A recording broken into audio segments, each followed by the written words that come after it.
పార్టీలో అయినా కానీ మీ నాయకుడు అంటే మీరు ఒప్పుకోరు అసలు. మా నాయకుడు మా పార్టీ అంటే నేను అది ఖచ్చితంగా TDP లో ఉన్నప్పుడు చంద్రబాబు నాయుడు అయినా ఆయన్ని కావచ్చు, అలాగే నేను సేవ్ ఇక్కడైనా చేశాను. కావచ్చు. ఆ రోజు కూడా ఆయన మీద ఈగ వాళ్ళనీయకుండా ఉమ్.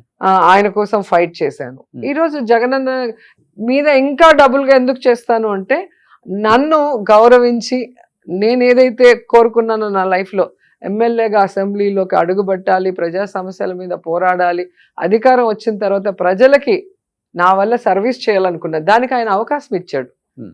సో చంద్రబాబు నాయుడు అది చేయలేకపోయాడు, నన్ను గెలిపించుకోలేకపోయాడు, కాపాడుకోలేకపోయాడు. పార్టీ వాళ్ళే నన్ను గెలిపించుకునే బాధ్యత ఆయన చేతుల్లో ఉంటుంది. ఖచ్చితంగా సీఎం గారి చేతిలోనే ఉంటుంది.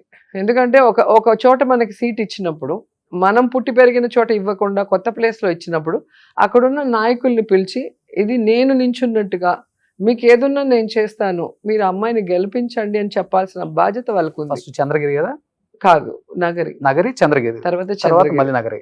ఈ రోజు చంద్రబాబు నాయుడు వచ్చి చంద్రగిరిలో నించోమనండి, వాళ్ళు అంత పెద్ద సీఎం క్యాండిడేట్లుగా ఉండి ఒక కాన్స్టిట్యున్సీ నుంచి పక్కకు కూడా జరగరు. నాలాంటి కొత్త క్యాండిడేట్లు తీసుకొచ్చి ఒక రోజు ఎక్కడో పెట్టేసి, మళ్ళీ ఇంకో రోజు ఎక్కడో పెట్టేసి, ఇంకో రోజు ఇంకో చోట. అంటే మీరు స్టార్ హీరోయిన్ కదా ఎట్లా అప్పటికి, ఎట్లా స్టార్ క్యాంపైనర్, స్టార్ హీరోయిన్. ఏదైనా అండి, ప్రజలు మిమ్మల్ని ఏదైనా కూడా రాజకీయాల్లో ఎలా పవన్ కళ్యాణ్ పవర్ స్టార్ ఉండి 2 చోట్ల ఓడిపోయారు, మరి ఆయన మీటింగ్ కి లక్షలాది మంది వస్తారు, ఎట్లా ఓడిపోయారు?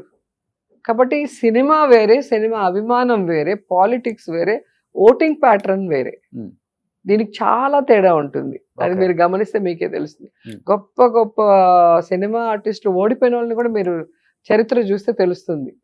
ఆశ్చర్యపోతాం, వీళ్ళ ఓడిపోయారు అనిపిస్తుంది. సో అట్లా ఉంటుంది.